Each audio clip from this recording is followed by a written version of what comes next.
Hai guys, kembali lagi bersama gua dan Leo Shay. Good morning, how are you doing? Kali ini gua membuat satu segmen baru ya. Setelah di segmen-segmen gua sebelumnya gua cuma nge-review mobil lah istilahnya. Gua melakukan review mobil. Cuma kali ini gua berpikir setiap pagi kan gue pergi kerja gitu, perjalanan mungkin takes about 1 hour. Jadi gue pikir gue akan membuat satu video membahas suatu hal yang menurut gue cukup menarik. Berbagai hal sih, nggak cuma otomotif. Mungkin otomotif gue juga akan bahas di sini. Cuma gue akan bahas beberapa hal. Banyak ya opini gue lah yang gue bakal sharing ke kalian. Jadi kali ini nih di sini gue akan bahas satu bukan permasalahan ya, sesuatu yang menurut gue cukup menarik ya. Jadi teman-teman sekalian tahu kan sekarang handphone Cina nih bermunculan dan kualitasnya menurut gue cukup bagus. Sebenarnya nggak cuma handphone, hampir semua sektor barang-barang industri sekarang ya dikuasai oleh Cina dan kualitasnya lumayan bagus. Seperti mobil juga sekarang kan ya Wuling. Pertanyaannya adalah kenapa sih produk Cina ya, elektronik ataupun otomotif seperti handphone, maksudnya gue bilang aja kayak merek-merek Xiaomi gitu, Oppo, terus mobil Wuling dengan spek yang begitu tinggi, yang harganya harusnya lebih tinggi, tapi kok bisa ya si Wuling ini atau Xiaomi ini dia memproduksi suatu barang dengan harga yang murah tapi kualitasnya gitu, speknya tinggi. Apakah ini cuma spek di atas kertas, seolah-olah semua speknya tinggi tapi ternyata kualitasnya itu nggak seperti yang diharapkan, atau memang sesuai gitu, sesuai dengan yang di spek yang ditulis di kertas. Nah, sebelum masuk ke situ, gue kembali dulu ke satu pembahasan, yaitu mengenai rare earth metals. Rare earth metals ini berarti adalah logam bumi yang jarang. Jadi rare itu kan jarang, teman-teman. Jadi kalau kalian pernah pastinya kalau misalnya kalian masuk waktu SMP atau SMA mungkin sempat belajar kimia, itu ada yang namanya tabel periodik ya. Jadi tabel periodik unsur kimia itu dia ada tabelnya, itu yang di bagian atas yang besar, terus di bagian bawahnya itu ada terpisah tabel kecil gitu. Dia lebih kecil di situ. Nah, tabel yang kecil itu di bagian bawah, nanti kalian bisa lihat, search di Google juga. Itu yang dibilang adalah rare earth metals. Nah, terus kalau gitu apa hubungannya dong sama produk China, atau contohnya HP lah. HP Cina kok bisa murah tapi speknya tinggi gitu. Jadinya seolah-olah ngerusak pasaran. Jadi sebenarnya yang overpriced ini siapa gitu? Produk-produk yang flagship punya Jepang, Korea atau Amerika, atau memang Xiaomi-nya yang kemurahan gitu ya. Jadi gini. Jadi rare earth metals ini kalau teman-teman tahu nih, bisa cari juga. Ini rare earth metals ini berarti adalah logam yang logam langka yang sangat berguna nih untuk inovasi teknologi baru yang sedang dikembangkan.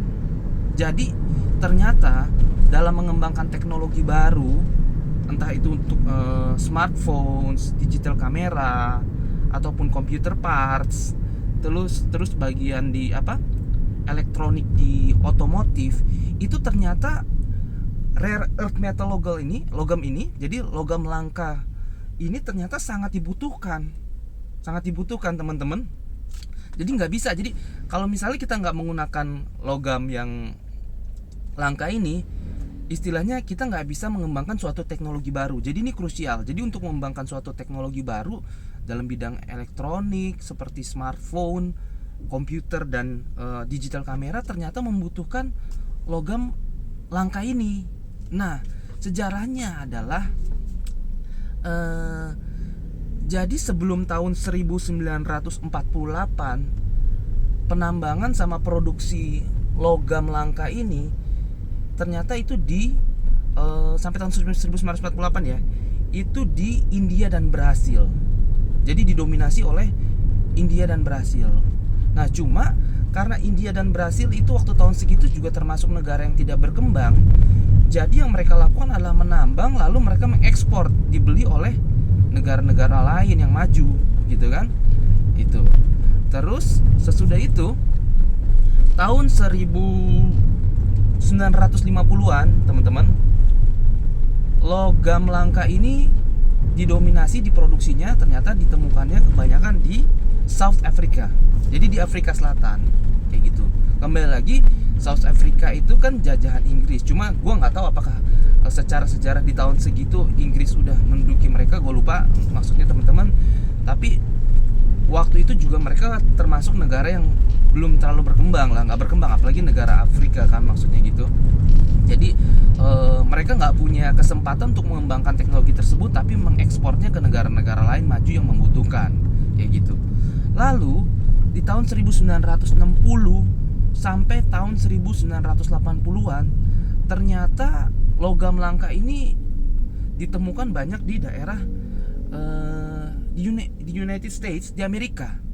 Jadi gue jadi berpikir, nggak heran kenapa teknologi Amerika di tahun-tahun segitu 60 sampai 80-an, di luar dari sumber daya mereka yang memang secara pendidikan memang mereka lebih maju dibandingkan negara yang lain pada zaman itu, ternyata mereka punya logam langka, yaitu sumber daya alam yang memang capable dan mencukupi untuk mengembangkan teknologi mereka.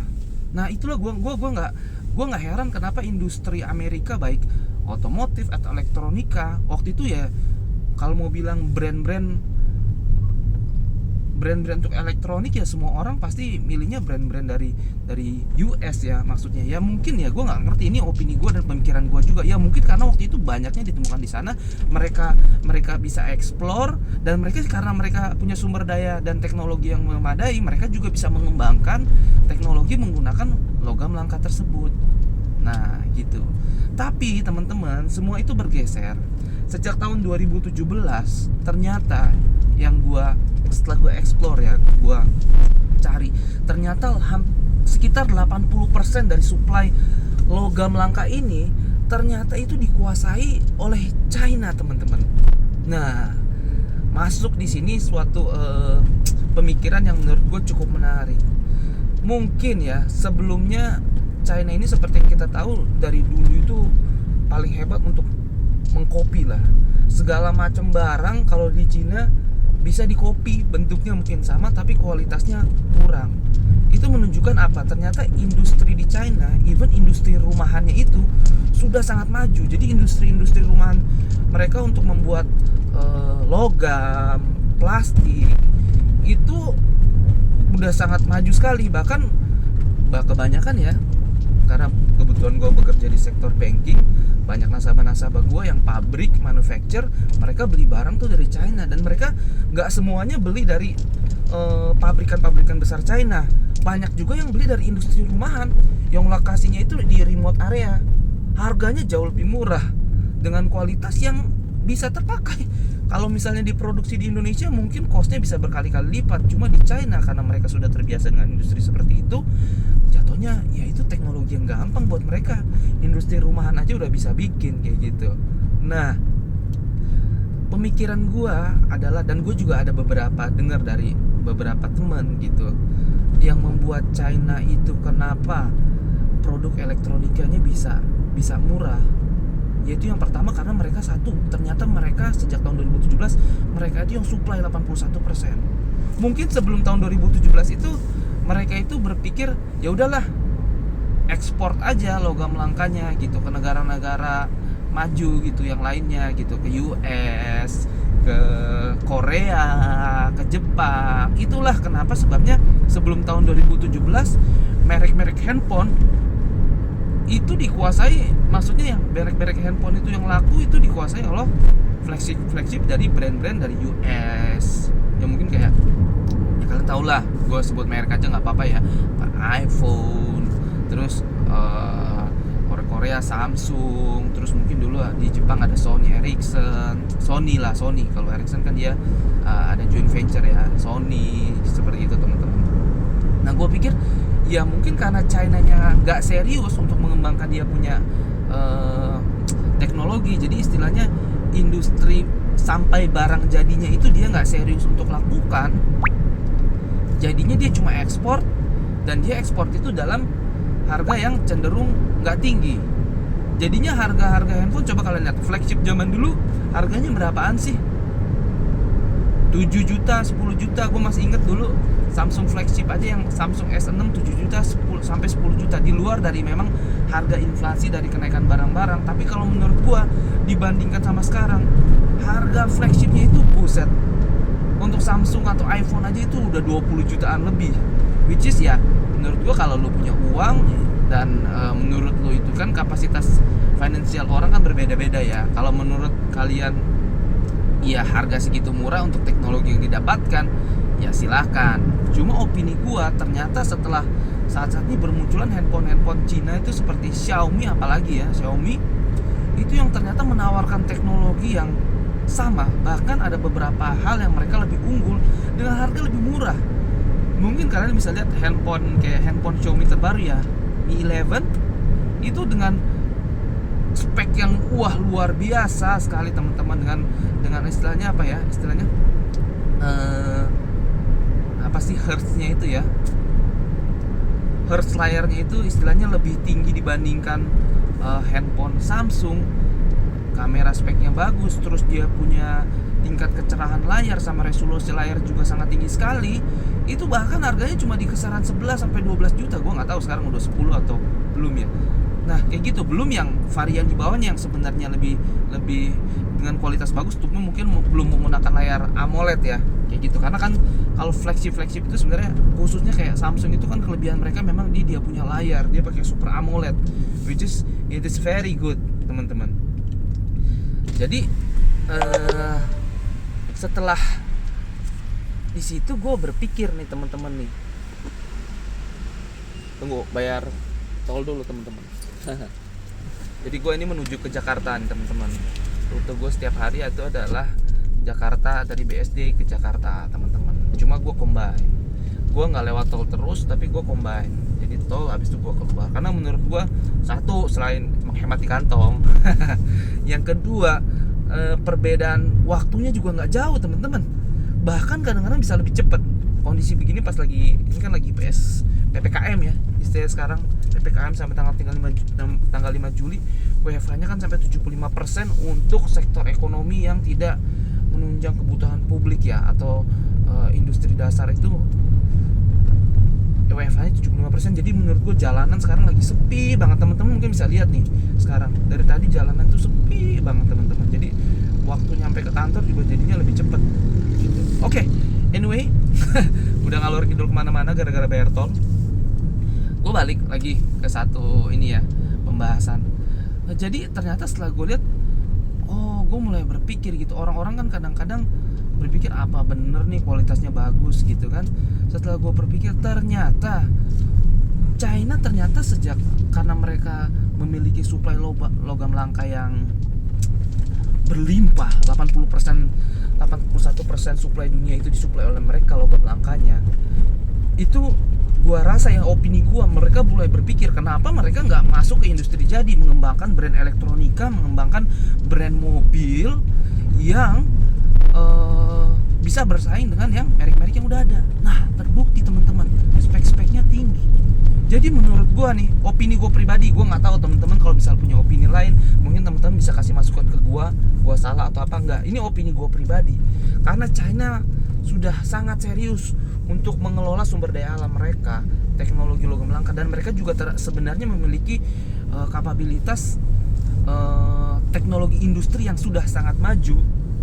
Mereka akhirnya memutuskan untuk serius. Jadi ternyata menurut gue bukan China-nya yang kemurahan, tapi karena China sudah mulai menggunakan logam langka untuk industri dalam negeri mereka, untuk mengembangkan brand industri dalam negeri mereka, itu otomatis harga ekspor logam langkanya itu menjadi lebih mahal. Karena demand-nya banyak, supply-nya sedikit. Karena supply-nya udah terserap oleh pangsa pasar lokal China. Itulah yang menyebabkan kenapa mungkin Korea atau Jepang atau US, karena mereka harus ngambil itu dari China juga tapi harganya lebih tinggi. Itulah yang menyebabkan untuk handphone yang flagship membutuhkan teknologi tinggi dan tentunya membutuhkan logam langka tersebut untuk pembuatannya dan pengembangan teknologinya, harganya jadi double up, jadi mahal.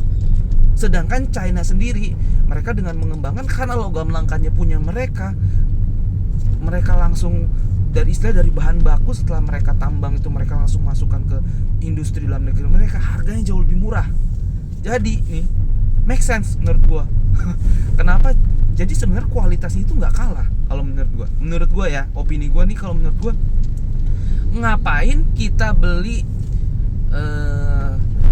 barang-barang yang istilahnya cuma brand minded ya. Dalam hati gua nggak tahu ya, memang brand tuh penting sih, karena namanya brand tuh ya memegang apa ya, trust lah, kepercayaan, karena udah terbukti durability-nya, teknologinya, terus after sales-nya memang sudah terbukti. Gua nggak menjelekkan itu, cuma menurut gua, opini gua, kalau misalnya kita ada ternyata dengan teknologi yang sama, kualitas yang sama, bahkan bisa lebih bagus dan dengan price yang lebih murah, kenapa kita nggak ambil?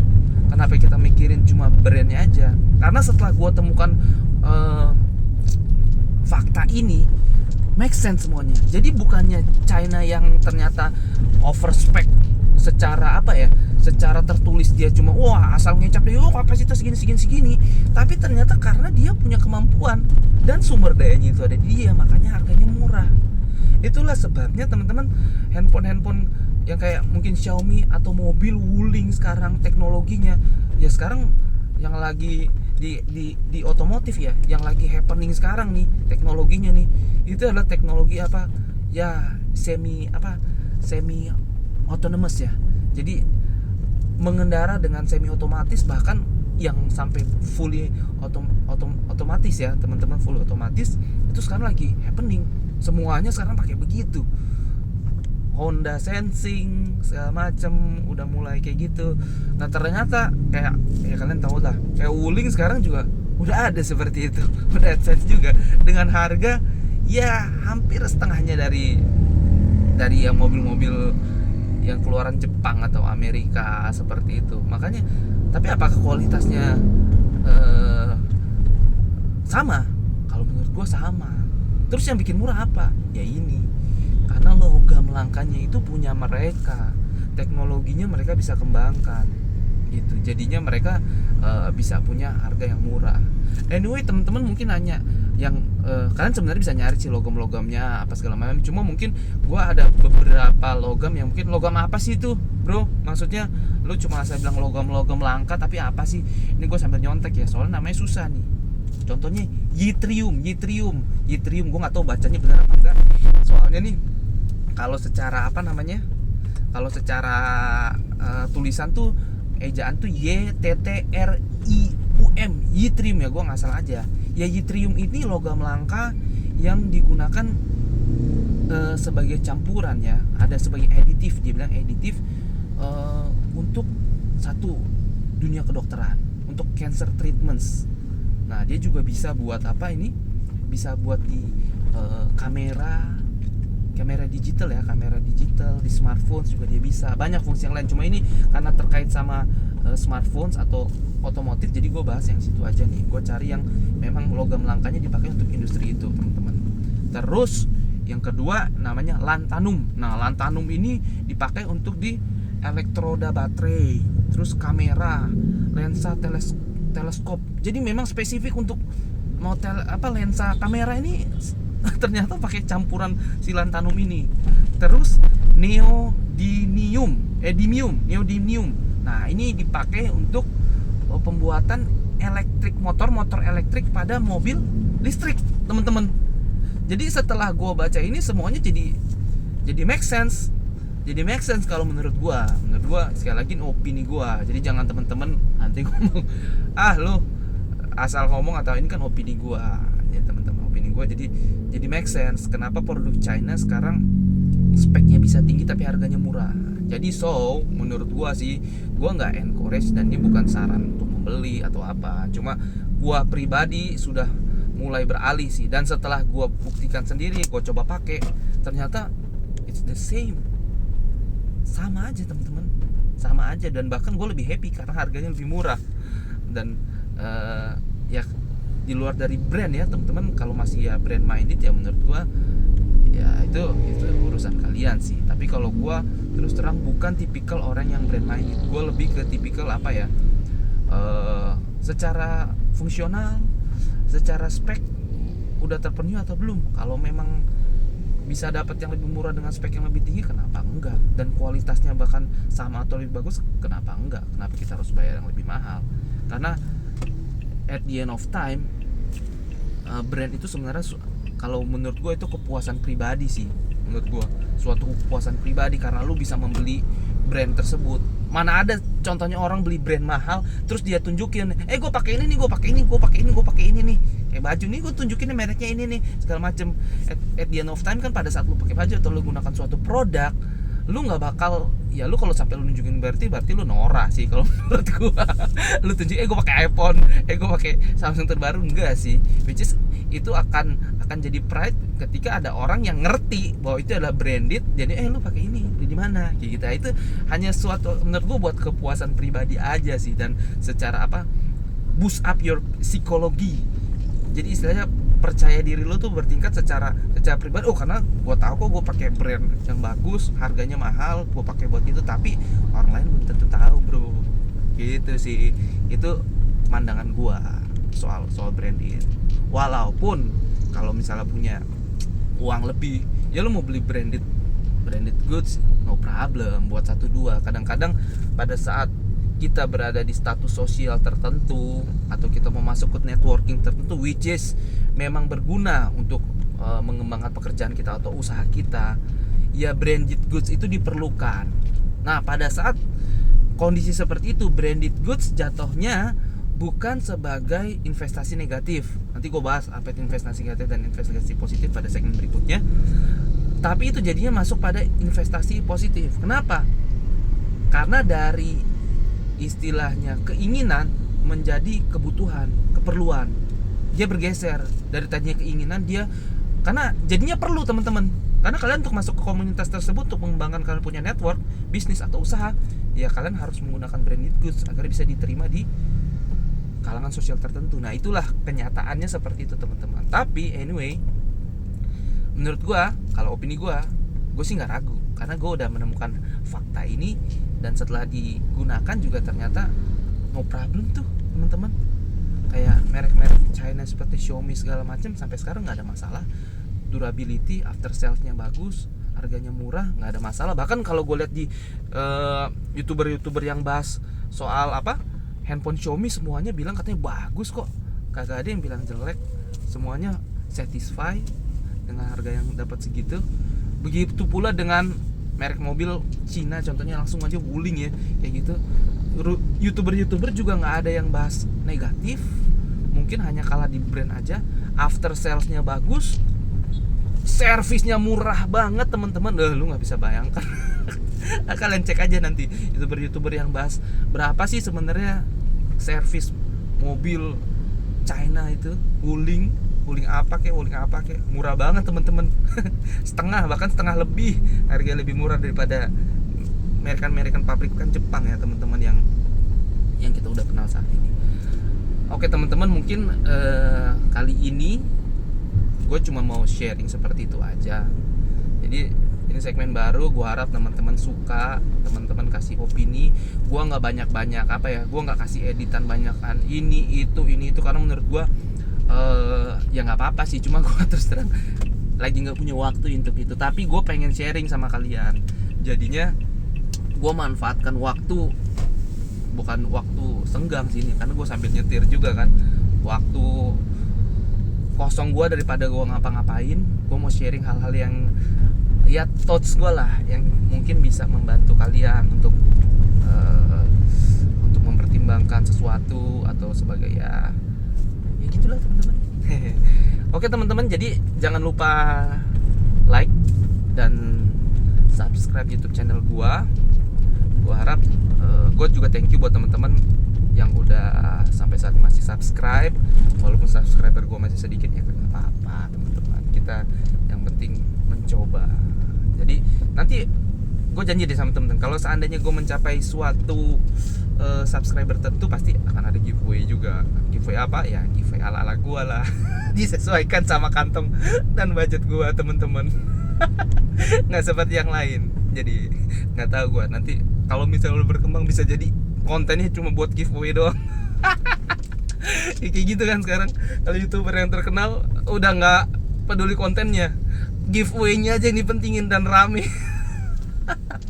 Tapi menarik sih menurut gue, menarik juga sih, bukannya berarti maksudnya nggak menarik orang giveaway, siapa orang nggak mau suka dikasih. Anyway teman-teman, sampai di sini aja. Mungkin sampai ketemu di lain kesempatan. Kasih tahu di kolom komen kalau ada topik-topik menarik yang kalian mau bahas, gue akan coba pelajari dan gue akan coba bahas di sini. Oke, see you, bye bye.